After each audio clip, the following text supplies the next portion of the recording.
একটা শ্রমিক ছাঁটাই হলে জ্বলবে আগুন সারা দেশে। আজকে আমেরিকা এবং চীন দেশে বাংলাদেশকে নিয়ে কামড়ি করছে। আজকে মালিক যদি এই মুহূর্তে থানায় যেয়ে বলে আমার দোকানের সামনে শ্রমিকরা ঝামেলা করছে, পুলিশ আসবে, কিন্তু এই যে শ্রমিকরা আজকে রাস্তার পরে দাঁড়িয়ে পড়ে বলছে যে গেজেট হয়েছে, মালিক গেজেট অনুযায়ী বেতন দেয় না, তার ব্যবস্থা করো, পুলিশ প্রশাসন সেই কথা শোনে না। করব না, আমরা যদি কাজ না করি আপনার ছেলে বিদেশ পড়তে পারবে না, আপনার ছেলে অস্ট্রেলিয়া, সিঙ্গাপুর, আমেরিকা ঘুরতে পারবে না। এই শ্রমিককে ঠকায়া আপনারা যেরকম কোটি কোটি টাকা উপার্জন করতেছেন, এই শ্রমিকদের এই দাবি দেওয়া না দিলে এই টাকা আপনাদের বেশি দিন ধরাইতে পারবে না। বোম্বে সুইটের মালিক, আমানিয়ার মালিক, যারা এক সময় শ্রমিকরা পেন্সিল দিয়া স্টাফ রুমে ধরাই দিছে, সেই মালিকগুলা যারা শ্রমিকের ঘামের টাকা দিয়ে আজকে তাদের খুব আলিশান বাড়ি, সেই মালিকদেরকে জানাই দিতে চাই এরকম কাজ আর করবেন না।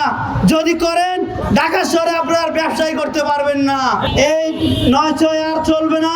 শ্রমিকদের গেজেট বাস্তবায়ন করতে হবে, শ্রমিকদের আইনগত পাওনা বুঝিয়ে দিতে হবে, কোনো ধরনের শ্রমিক ছাঁটাই নির্যাতন করা চলবে না।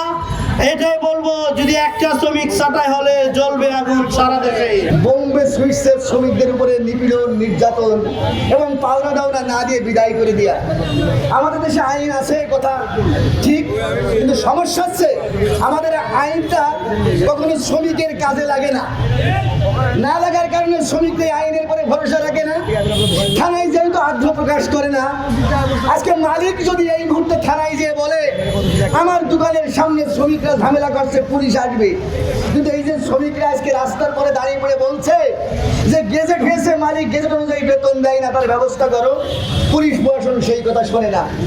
লালবাগ অঞ্চলে যারা আছেন হয়তো অনেকেই ভাবছেন রাস্তার পরে দাঁড়িয়ে পড়ে কেন রাস্তাটা মানুষের ডিস্টার্ব করছে। এই শ্রমিকগুলো রাস্তার পর দাঁড়ানোর কোনো ইচ্ছা নাই, সেই গ্রাম থেকে আসছিল শুধু বেঁচে থাকার জন্যে। সকালবেলা উঠে কাক ডাকা ভরে যখন আপনাদের সন্তানরা ঘুমায়, তখন ছোট্ট একটি ছেলে 17 বছর 16 বছর বয়স ওই হোটেলে আসে, পানির মধ্যে হাত দেয়, গ্লাস ধরে আপনাদের যদি সুন্দর খাবার পরিবেশন করে।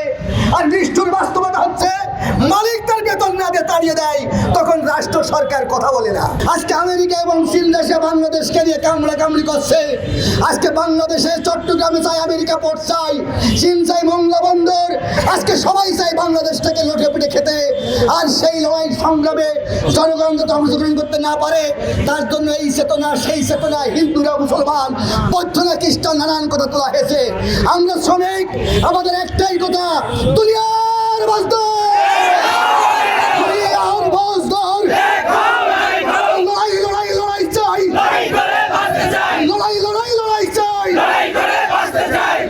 সরকার আসলো, সরকার গেল, শ্রমিকের শ্রম আইন আজও কার্যকরী নেই।